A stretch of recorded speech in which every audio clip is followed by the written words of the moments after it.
Balabi baffe Abaso TV tuli buterevu mu lockdown experience jetandise olunaku batandika omuggalo mu Maachi owa mwaka oguwedde 2018 nzijukira ebigambo bingi nnyo ebyali ku matu g'abantu. Abantu bayogeranga ebintu bingi nnyo, bayogeranga isolation, bayogeranga quarantine, bayogeranga ebigambo biyitirivu nnyo. Antegeeza muggalo ogwasooka. Mu muggalo ogwokubiri ebintu byakyuka mwana wattu. Lwaki ngamba nti byakyuka? Ebigambo ebyayogerwanga ennyo luli nga n'abamu ku bakyala kati nga mulabaliizi wano nga batandise okulowooza okutuuma abaana baabwe amannya ago babikyusa, kubanga abamu baali balowooza nti omwana ndimuyita lockdown gundi, ndimuyita quarantine gundi, ndimuyita isolation gundi. Nedda ebyo byakyuka. Ku mulundi guno muggalo ogwokubiri ebigambo bizze bipya. Twogera ku jaabu, vaccination, atwogera ebintu bingi, naye kisinza okukwata abantu omubabiro kye kigambo kye bayita oxygen oba sirinda. Mu bigambo bya bannayuganda oxygen tekibaddeemu nnyo, nga basinga bakisoma busomi eri ne bamugamba nti O2 kitegeeza oxygen, era bangi babireka eyo. Abalinga nze batagenda mu maaso nnyo kutunuulira buntu buno bwolaba wano, naye nga kati mbukuguseemu mu kiseera kino tubadde tetubigoberera nnyo, naye mu muggalo ogwokubiri atutandise nnyo bigoberera.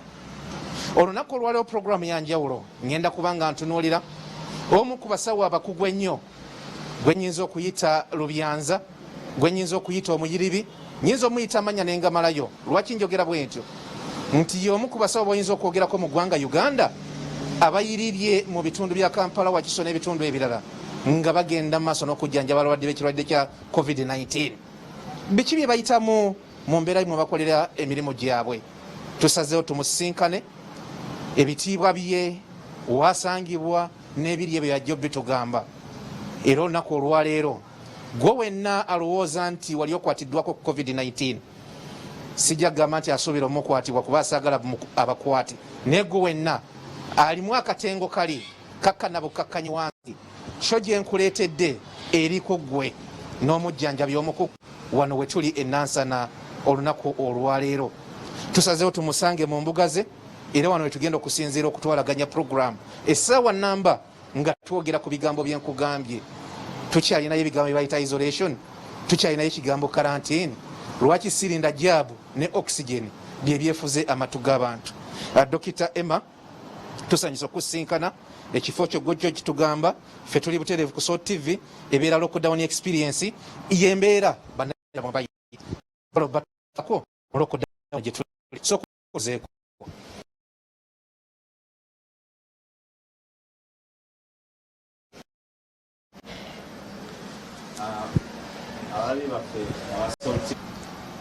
Sanyuse nnyo kunyumyamuko nammwe olwaleero mu lockdown experience ne mukama wange Mutebi Robert yandi musanyufu ddala ddala, era njagala bagamba nti COVID-19 gyali omwekuume, twetangire endwadde, tugaane kufuna bulwadde buno lwakuba bwo busumbuwira ddala abantu okusinziira bwe tubadde tubalaba.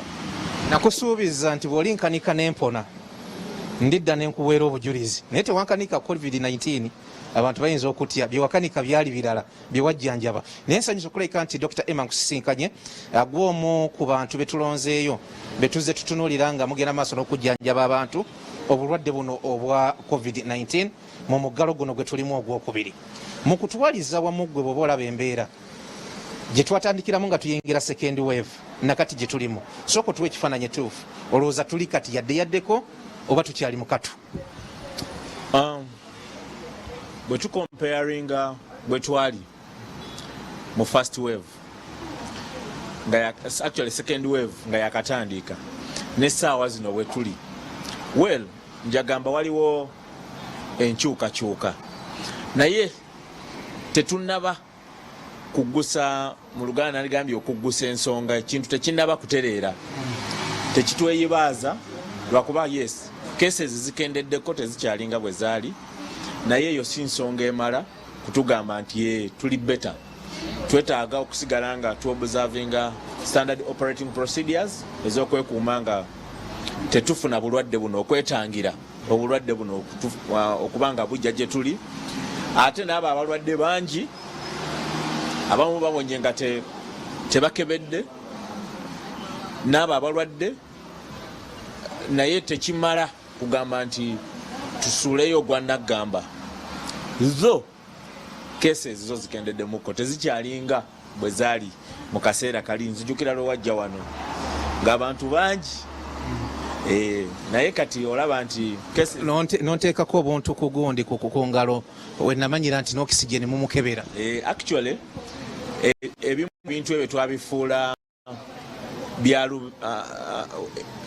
mu luzungu ffe kale nga basawo tukiyita mu triage nga buli ajja alina okukeberwa oxygen ekintu kyetukola before oxygen lwakuba tomanya what kiki ekiri ku transpiringa abalala bali nga bajja bali mu critical state abamu ajja tamanyi nti mbutuufu ayinza okuba okalwadde olwedde kamukutte so naye nga okukebera oxygen at the triage we batandikira yes kyali very important nyo kyatuyambanga okupikinga waaba baali tebalina na bubonero buli awo naye nga tusobola okubaawo netubakebera oxygen then netulyoka tuba screeninga okukola test endala gye tuyita COVID-19 antigen test rapid test.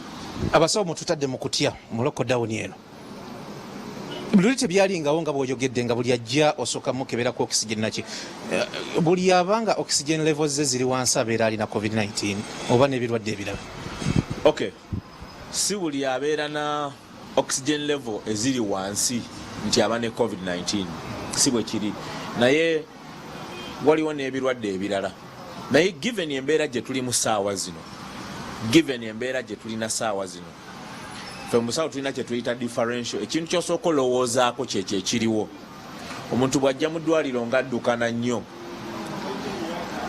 naye ng'ate yabadde ku pate gyeyalidde emmere nnyingi kijja kuba faffe okutandika okulowooza ku birwadde nga typhoid nga kino otalowooza ku food poisoning so mu mbeera ya ssaawa zino eriwo omuntu bw'ajja nitumukebera nga oxygen ali wansi ekintu kye tusooka olowoozaako COVID-19 however waliwo endwadde endala ezireeta oxygen okukka wansi nga si COVID-19 endwadde z'omutima zisobola okuleeta oxygen okukka endwadde nga wali kye tuyita congestive cardiac failure ng'omuntu alina omutima tegukuba bulungi guleetera omusaayi okuwera nnyo mu mawuggwe omusaayi lwe guwera mu mawuggwe omuntu okussa kuba kukendeera kitegeeza oxygen akola ki akkirira so endwadde ngezo endwadde z'amawuggwe nga TB muntu alwadde TB ebbanga zireetera okukendeeza kye tuyita surface area obunene bw'amawuggwe nti omuntu bw'aba alina kuba na 10 bw'amala ofuna TB nemuleeta enkovu ezo nemuleeta enkovu kireetera okubeera nga tasobola kusanga bwe yandibadde assa so kitegeeza ki nti oxygen levels nazo zikola ki zikakkana ziba tezikyali zimala nga bwe zandibadde so COVID-19 si yensonga yokka esobola okuleetera oxygen okukkirira mu mawuggwe oba mu mubiri ensonga endala nazo zisobola okuleeta ng'ezo zenjogeddeko. Tuli mu lockdown experience Dr. Emma owa Dr. Emma medical consult bwe mba mbyogedde bulungi enansana nina ensonga nnyingi lwaki gwe nonzeemu mu bala bonna naye nze bwondaba oba olabye ye mu bulamu kyentegeeza bagamba nti agita tagiwoomya naye we bali kunzijanjaba ekyo nkikwebaliza. Dr. Emma ebintu bingi bye twagala okutunuulira olunaku olwaleero mu bannaffe n'embeera gye tulimu eya COVID-19 n'okutya okungi ennyo okuli mu abantu bangi balowooza nti bw'ofuna mwenkenyera olina kugenda mu malwaliro gali ag'amaanyi omuntu asobola okuwona nga tagenze mu malwaliro ago kubanga okoze bangi era maze kulaba nti obujulizi bwe buli obuwera era mu kuwona biki ebyetaagisa nga tetunagenda ku byakweyoteza n'ebikola n'ebirala. Well, omuntu bw'oba ofunye obubonero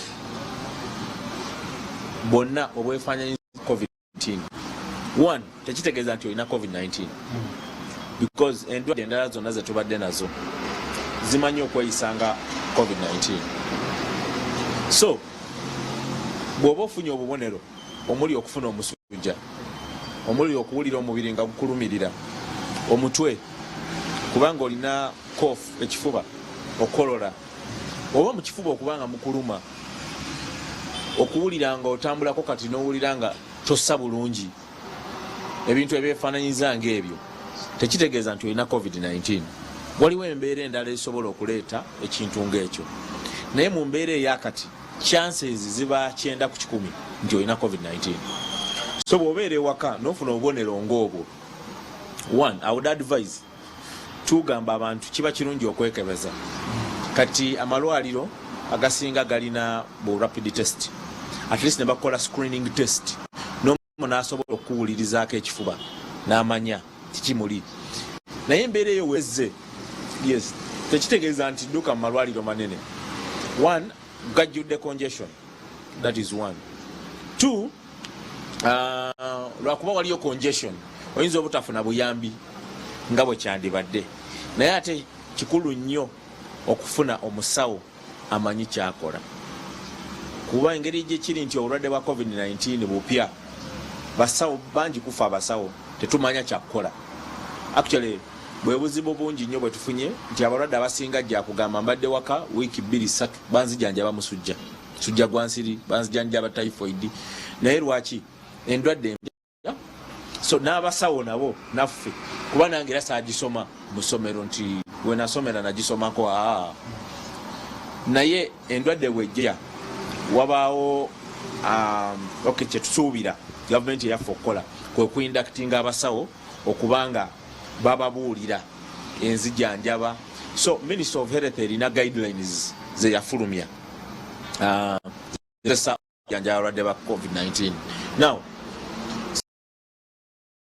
so omusawo yalina obukugu obwo oba alina knowledge emala, asobola okumanya n'agamba oyinza okuba olina kusindika mu kifo kyasuubira ekirina obukugu obusingako mu kukuyamba. Naye obubonero buba tebunnaba kuleetera mbeera nzibu ze tuyita life threatening, obubonero obulaga nti obulamu bwo buli mu matigga, oyinza okufa, then ekyokujanjabibwa waka kirungi nnyo nnyo gyenkomeza ddala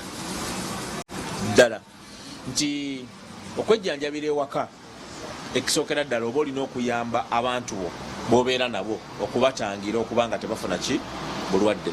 Ffe tugamba nti otakinga preventive measures, tugamba omuntu alina okukola isolation. Ekigambo ekyo mbadde mukiwulira.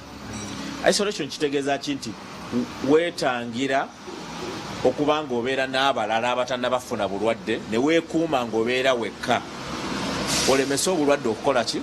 Okukwata abalala. Though ewaka kizibu nnyo of course, kuba oba n'abaana, mukyala wo waali, oba nga famire weebeera, the interaction ye yebeerawo emirundi mingi eremesa isolation. So ffe nga ffe okusinza tubadde tukiraba gambye abantu mulina okwembulesinga gye tuyita prophylaxis. Prophylaxis kyeki? Ky'omuntu ne bw'aba tasobodde tannabafuna kirwadde, tukuwa eddagala liyambako omubiri okwekuuma nga one guli na immunity ewera, two ne tuemphasizing nti yes tutekewo standard operating procedures ewaka munaabe emphasize bintu omwana matata bonna abali ewaka banaabe engalo emirundi gyonna egisobose.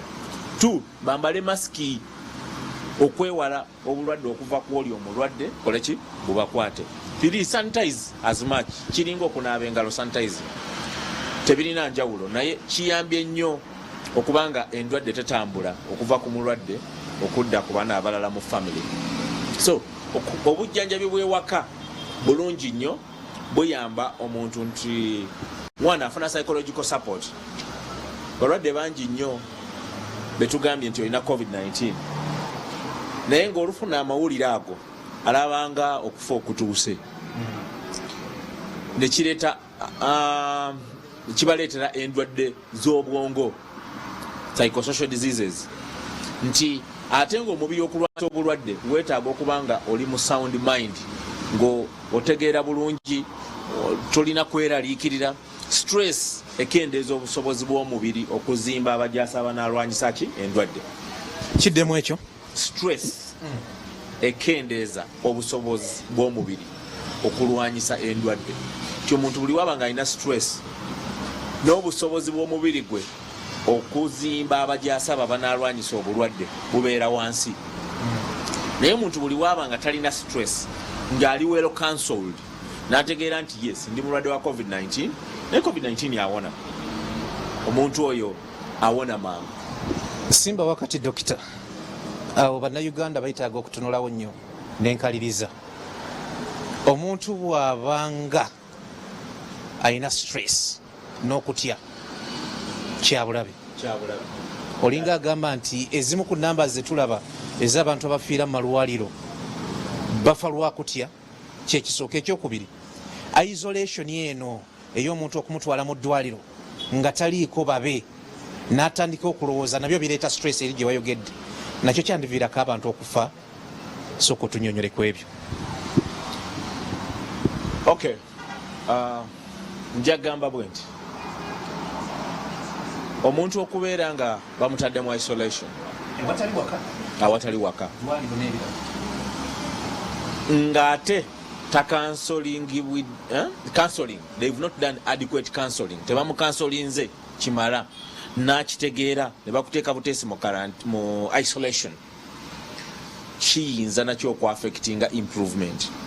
Kisobola omusumbuwa okuba nga atereera bulungi. Lwaki? Muntu waba mu isolation talaba ku bantu be ng'ate tanyonyoddwa lwaki, kireetera okuba nga kimuteekako stress, n'alowooza nti nze obulamu bukomye, kyova olaba bantadde eno. So kyongeza chances okuba nti improvement ebeera ntono. Naye muntu buli lwakkiriza n'amanya embeera eriwo, because isolation nnungi. Lwaki? Etangira obulwadde okudda mu balala. 2, nti omuntu buli wetumuteeka mu isolation, especially abo abali mu critical state, awulira nti ali mu ddwaliro naye tebala abantu be balabe, abali mu critical state, nti tetwetaaga akizatinge, tetwetaaga abeereko akole ekintu kyonna ekimuleetera okwonoona oxygen akakatono k'aba alina mu mubiri, ng'okwogera kuno nakwo kutwala oxygen. So tuba abantu asobole okubeera nga oxygen akatono k'alina kamuyamba mu bujjanjabi n'okuwona. So naye omuntu waba tanyonyoddwa n'atamanya lwaki ali mu mbeera eyo, tumwisolatinze, kimwongera stress. So bwe kimuleetera stress ne kireeta ate n'agattako stress ya ssente, nti obujjanjabi bw'aba tali mu malwaliro ga gavumenti whereby nago oluusi wesanga ng'eddagala erimu balina oddifuna. Tusonyiwa olw'okutaataganyizibwamu okwo kwe tufunye eddakiika programu y'emu, atukyagenda mu maaso ne we tukomye. Ebiseera ebimu omuntu bw'ovaakoko akatonotono ensengeka y'ekintu ekyuka, naye buli omu alongoosa omulimu gwe. Ekyo kyekisinga obukulu mu nsi mwe tukolera. Tubadde tukyannyonnyola ku nsonga eri dokita.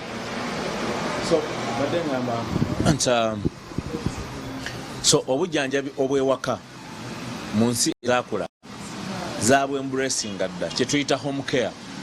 Home care kirungi nnyo nti omuntu ajjanjabwa mu mbeera esinga obulungi ey'ewaka ewuwe,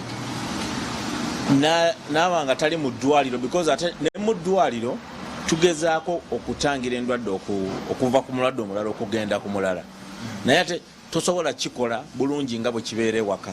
Nti bw'ojja mu ddwaliro wabaawo endwadde endala, ojja kwesanga omuntu azze mu ddwaliro naye ate namaliza nga avuddeyo n'obulwadde obulala bw'atajja nabwo, ze tuyita nosocomial diseases. So okujjanjabwa ewaka kyekisinga, paka ng'omusawo ali kujjanjaba ewaka alaba nti embeera gy'olimu tokyasobola kukwasaganyizibwa waka, weetaaga kugenda mu ddwaliro, then of course ajja kumuvinga. Ffe tukola home care, actually abalwadde be tusinze okujjanjaba tubadde tubajjanjaba under home care.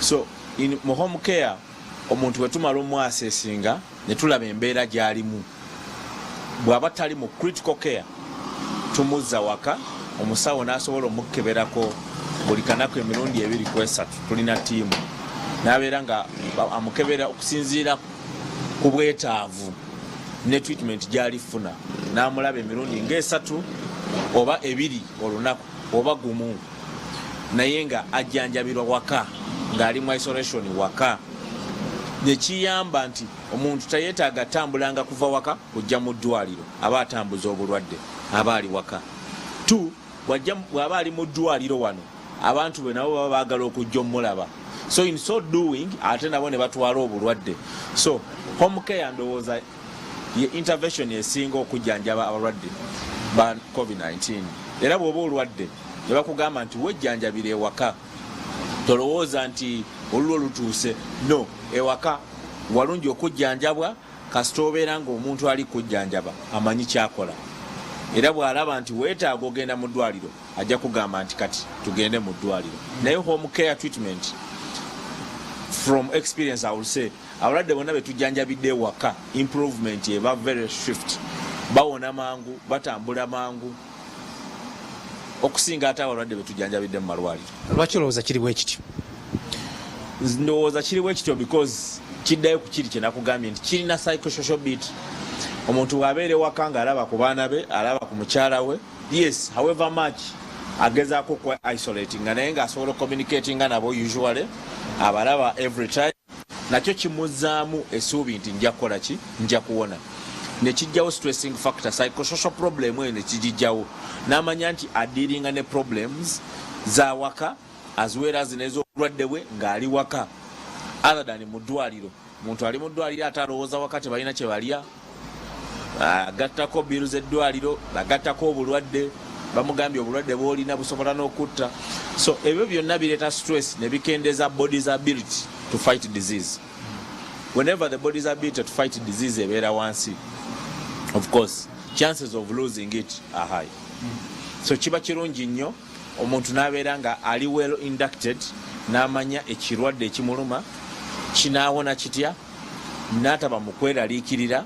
So a counselor is a very important person mu kujjanjaba. Actually tufe tulina ba counselors basooka ne boogera n'omulwadde n'ategeera obulwadde nekiyamba nekiyita drug adherence nti bwemuwa eddagala alimiranga ye mwamugambye lwakuba yafunye okunnyonnyolwa okutegeera n'abeera ewaka ng'eddagala ali followinga bulungi nnyo n'abeera ewaka nga tumu monitoringa.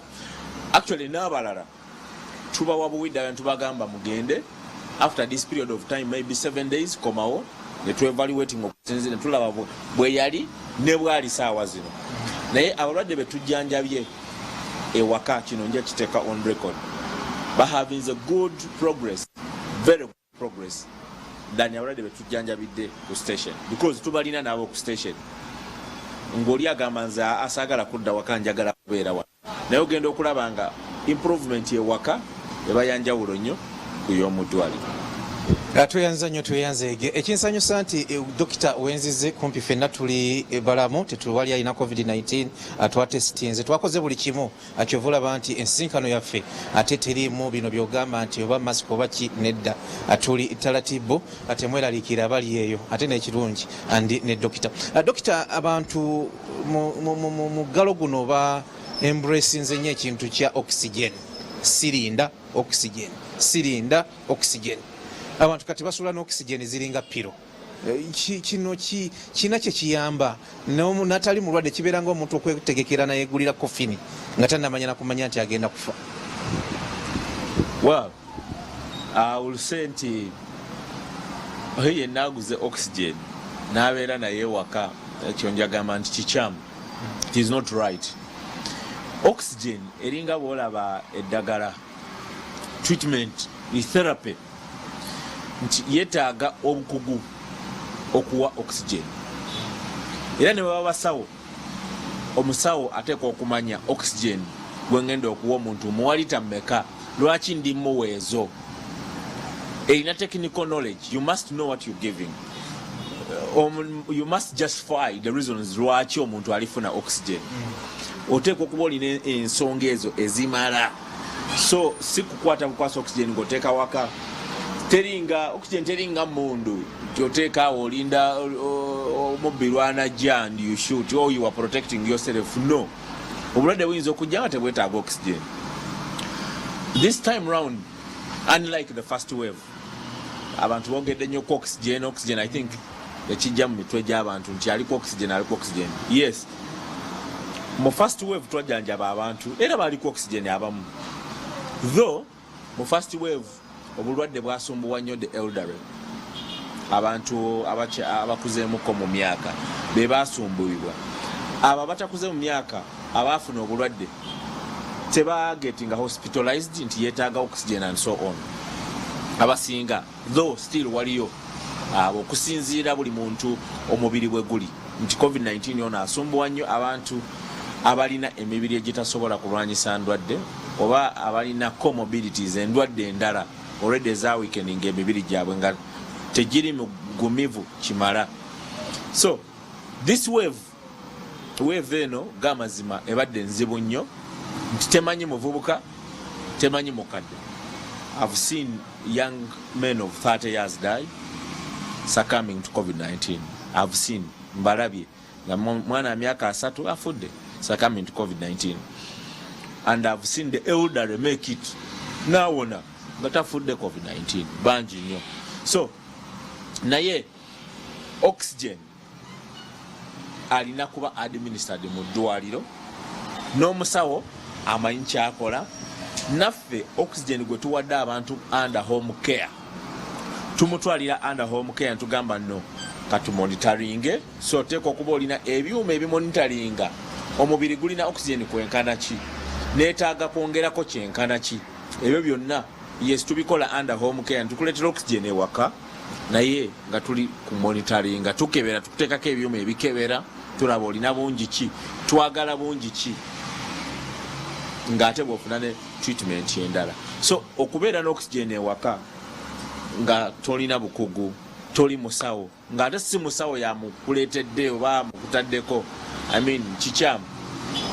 Kiringa bwe bagamba nti vitamin C mulungi nnyo mu kujjanjaba COVID-19. Yes, vitamin C mulungi nnyo, naye as well vitamin C alina side effects ezaayo. Dagala abantu beepika vitamin C ate abantu ne batandika ofuna side effects of vitamin C. Zitubuulire kubanga ekinsesezza egimu ku mikono gyange kitegedde naye sooka otubuulire ku vitamin C oyo. Yes, vitamin kyobola ministry yavaayo negamba vitamin C should be we should stop just selling out vitamin C to everyone because lino ddagala abantu baali bafunye vitamin C nga bamiramu mizi kila kintu 20 tugende vitamin C. Nate vitamin C ono ava mu bibala ng'omuntu singa yali yeetangidde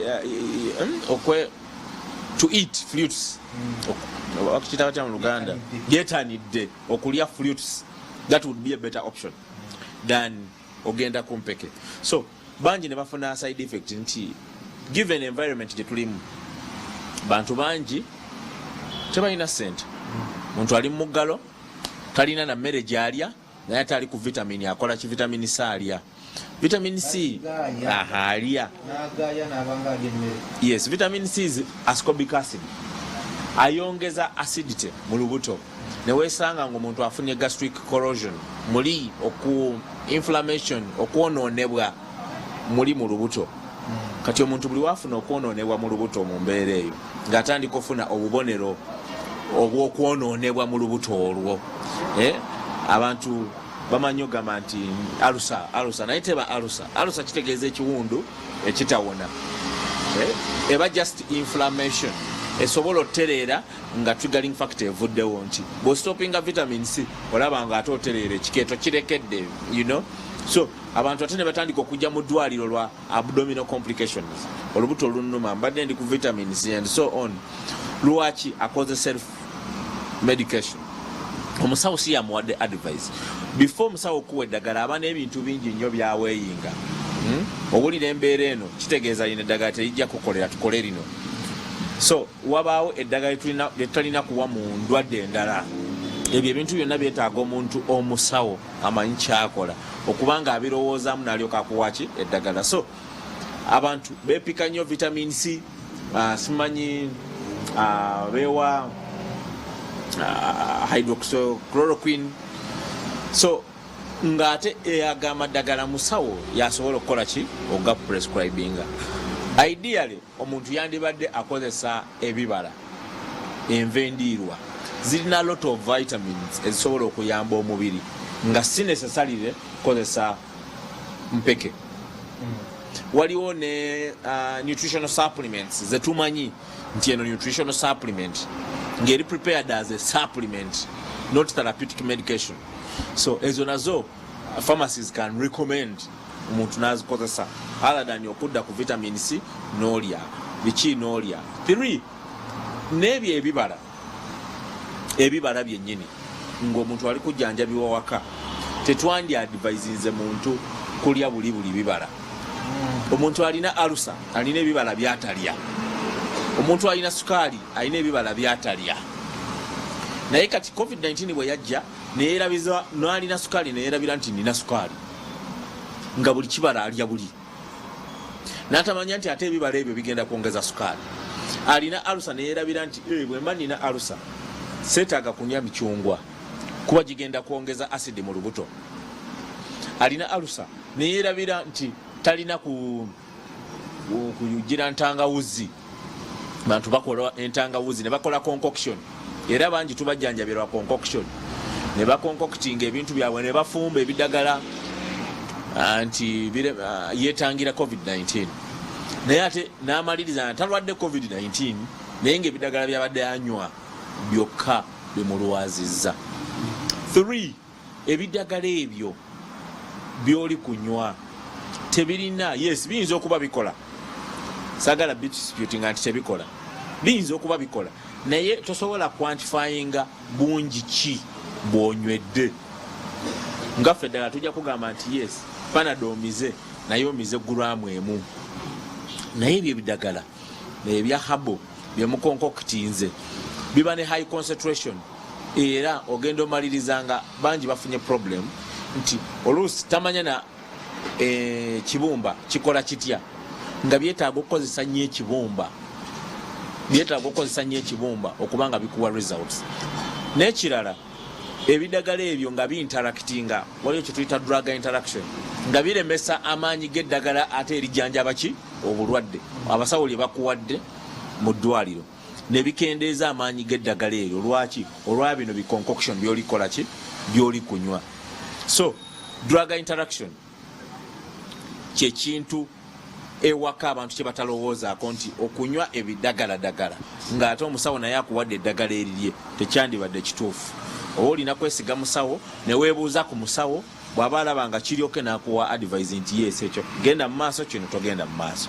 So home treatment nungi, home care nungi, okujjako nti tetulina abantu balina bumanyirivu mu kuwa home treatment, tetulina abantu bafunye expertise mu kuwa home treatment, nti abasawo bamanyi okujjanjaba naye mu hospital setting ng'ali mu ddwaliro mwasobola okujjanjabira, ng'ate okujjanjabira ewaka kulungi kwe kusinga, naye omuntu ateekwa okuba abuuliddwa, bamubuulidde bulungi okujjanjabwa ewaka kye kitegeeza, kimuyamba kitya, kiki kyalina okukola, kiki kyatalina kukola, kuba omulwadde tomumonitaringa ng'ali waka. So basically kyekyo kyenzija okugamba.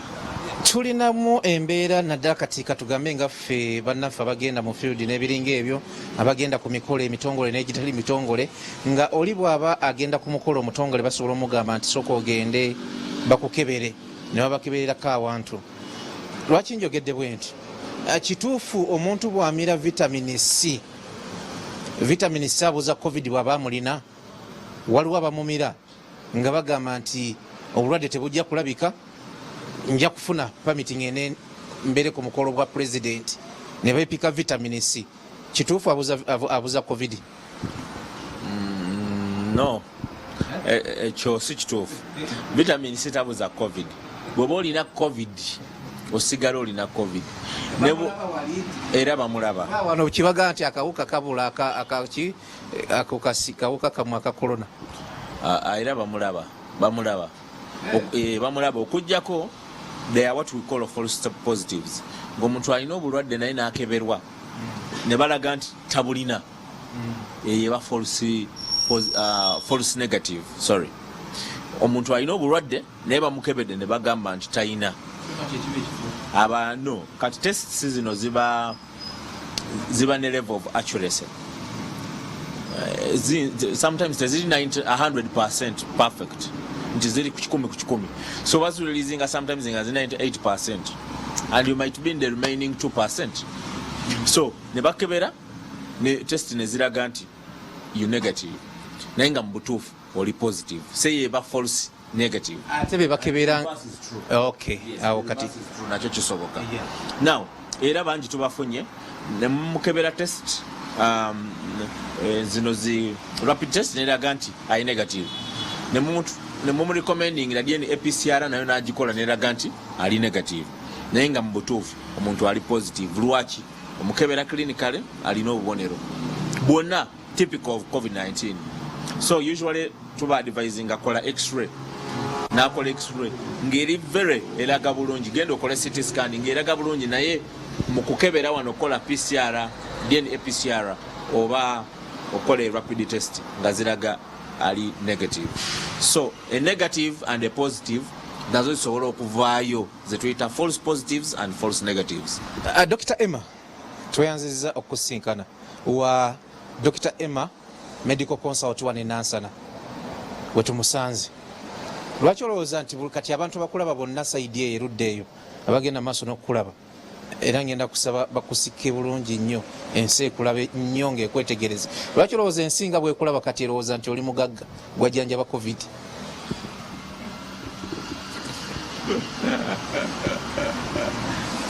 okay njagamba nti ekyo kikyamu ziri mugagga abajjanjaba bakubandeesegwe okay abalowooza nti bojjanjaba covid-19 oba mugagga but si bwe kiri because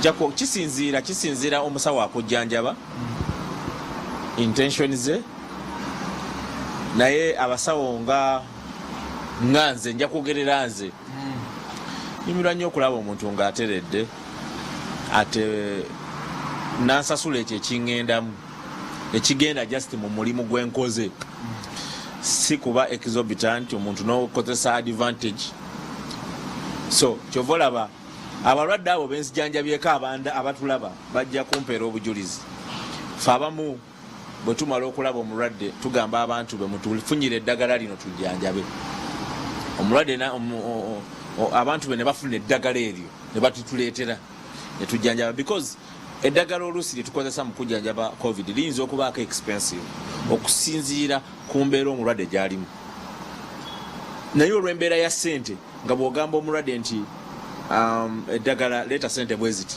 alaba nga kinene nnyingi nnyo so fe okwewala ebyo mulwadde tumuwandiikira tugamba omanyi mutufunyire eddagala lino ne lino ne lino ne bagenda ne baligula ne balireeta fe ne tukola our professional work ogwaffe guba professional kukebera kumanya kati wano tukyuseemu wano tukole bwe tuti n'atusasula ekyo kyetukoze si kusaba sente nti tuwe tunda ttaka miliyoni meka naye sente ezo ziba determined by condition omuntu gy'alimu omuntu ali mu ICU tomusuubira kusasula sente zezimu n'oyo atagenze mu ICU kuba waliyo n'abafunye covid-19 n'atagendako mu ddwaliro n'atamanya nakumanya nti alina covid-19 nekijja nekimuyitamu nekigenda so how much you pay is determined by your state of health obulwadde bukwafekitinze kwenkana ki waliwo abantu betwajjanjaba covid-19 mu very first phase naye nga wenjogerera paka kati